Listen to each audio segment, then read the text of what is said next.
Alrighty, hello everybody. Hello to all the members of Tchefuncta Country Club out there watching this video.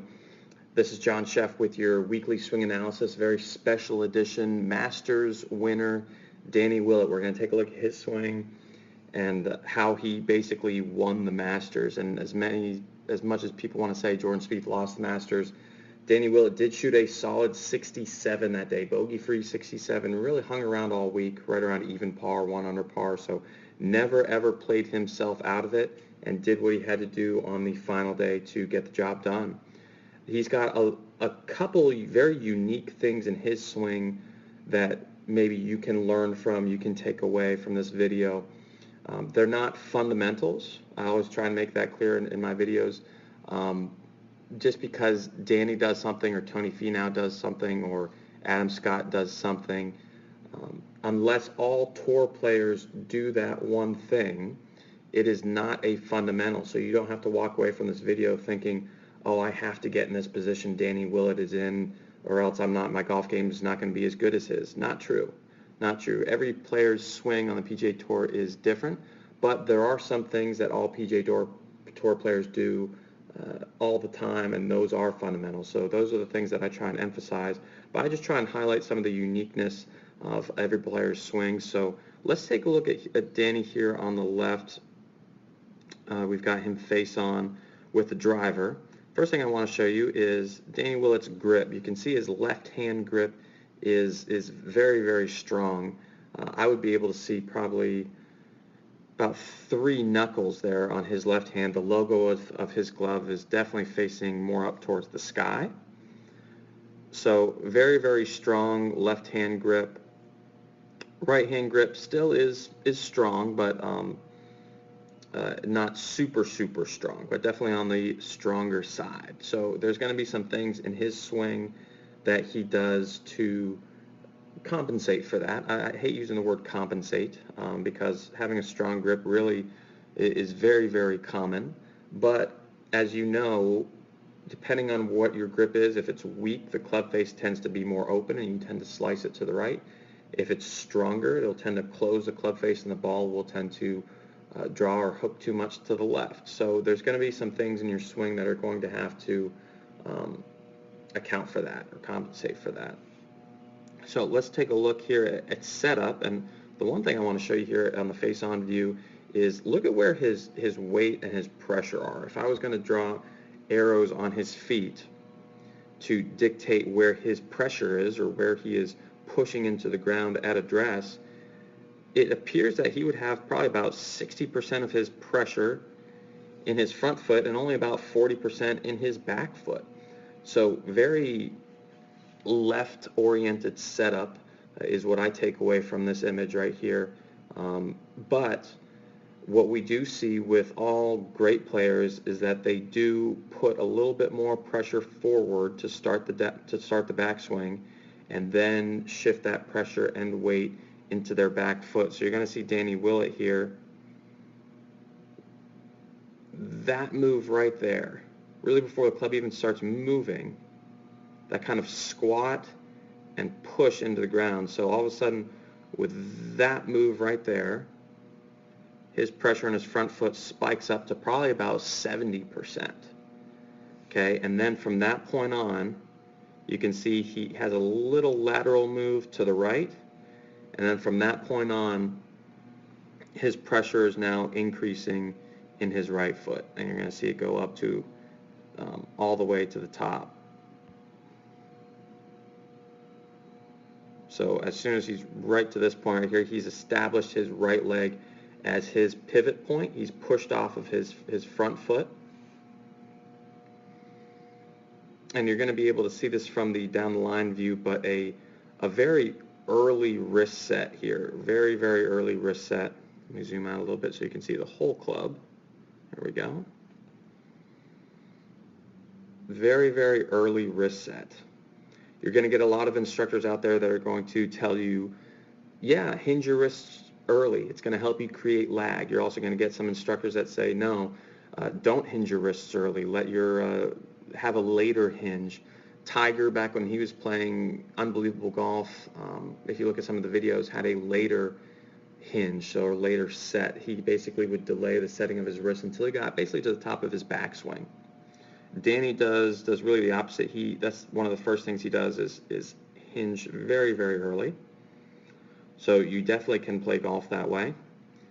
I've seen both. I've seen players play really well with a very early wrist set, as long as they're cocking their wrist properly. And I've also seen people that try and hinge their wrists very early because they think it's going to help create a lot of lag, and then when they get into their downswing, they've actually released it too early. So I've seen both. It's just kind of unique to the player, but Danny has a very early wrist set, and you're going to notice that's basically the first thing he does. So pressure is moving into the right foot, really just hinging the wrists and moving the arms at this point. Not a whole lot of body pivot going on in these first two moves going back. And then from right about waist high, that's when he starts to turn his back to the target, gets that left shoulder under his chin, and makes a good solid coil to the top. Very solid position here at the top. You can still see how he's using the ground very, very effectively. Now, I did hear something that he used to throw javelin, and definitely would use the ground properly doing that. So I think that kind of translated over. You can still see that there's a lot of built-up pressure really here in his left quad and his left leg, really ready to just kind of load into that left side and push off with his right side. So let's take a look and see what happens. Once again, Danny does not reach parallel with this swing. I've gone over this in a lot of my videos. Not a fundamental to reach parallel. He's just short of parallel there. And right at this point here, boom, really moves into his left side there. Pressure goes through the roof. Probably about 80-20 in favor of his left leg at that point. So really pushing that left foot into the ground and pushing off with his right foot. Great position right there. You can see how that position really mirrors his backswing position in terms of where his left arm and where the club are. Obviously his body is rotating and moving laterally to the left, but really did a good job of returning the club and his arms to the same position there. Comes down in impact. Beautiful position. You can see, if I zoom in, that the logo of his glove has not turned over too much, not rotated too much, because if it did do that, he would miss it left all day. So he did a great job of returning his hands and his grip to the same position that they were at address, roughly the same.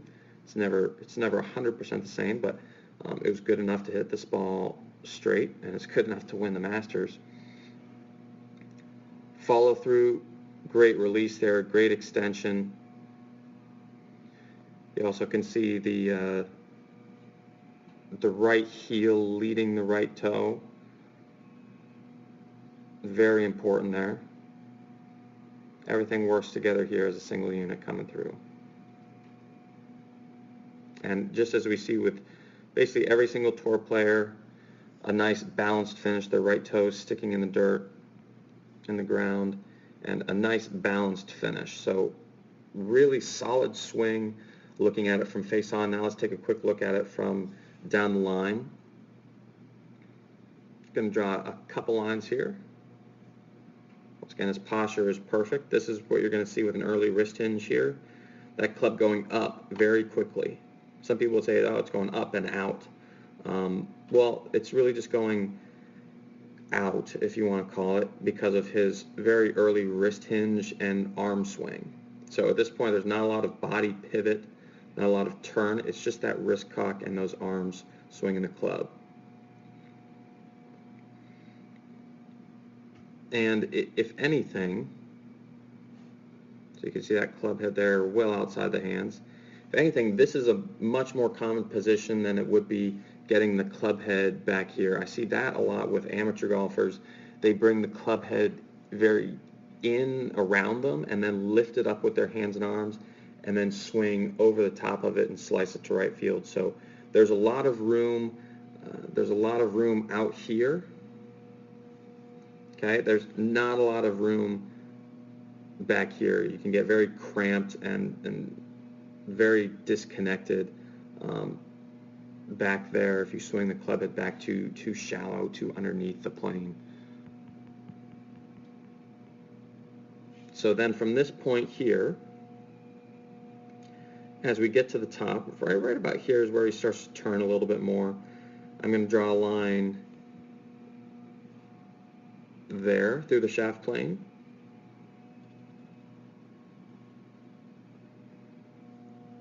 And then I'm going to draw another line here on the downswing. You can see how much that shaft has flattened. And in my opinion, as much as people want to say, well, that shaft is flattening because the movement of his lower body, I think that he consciously, growing up as a kid, did this move with his hands and arms as much as with his lower body. I don't think anybody can flatten the club that much just simply by turning their hips 15 degrees open. So I think this was a mixture. This was also a conscious effort. So by all means, if you are trying to flatten a club or drop it in the slot, as we might say, a lot of it's not just thinking that your hips start the downswing. Okay, a lot of it is feeling those hands and arms kind of drop back behind you, getting that club behind you, like a la Sergio Garcia, coming down on it. But it's a mixture of both. But I don't think it's just the hips moving that way. You're going to hear a lot on TV that, oh, the hips start the downswing, and because he's starting to rotate his hips, that's why the club drops so far back like that on such a better plane. I don't think that's always the case. Sometimes I think it is, but when you're seeing a drop of this magnitude, I think it has a lot to do with the hand and arm swing as well. So really solid position there at the top. Drops it really nicely into the slot right there. If Danny dropped it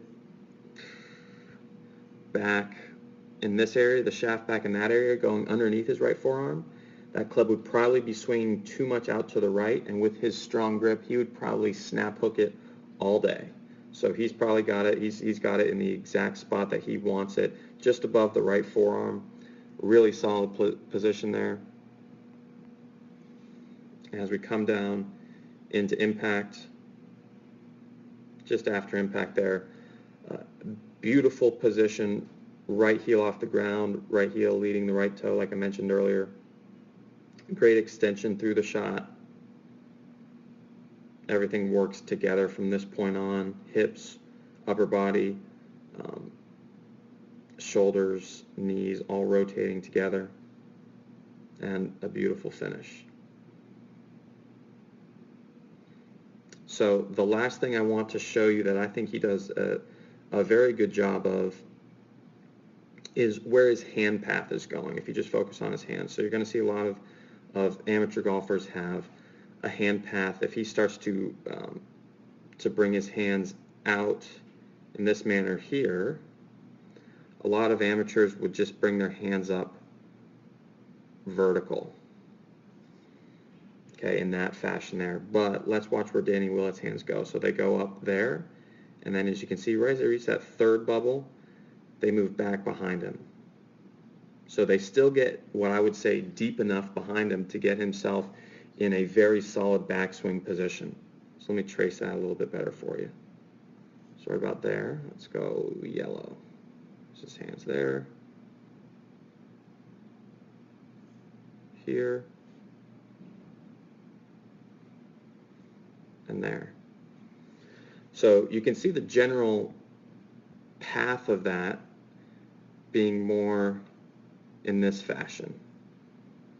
Okay, so a little bit out and then moving up back behind them. I think it's always a great idea to work on your hand path, not necessarily working on where the club is going, but working on the hand path.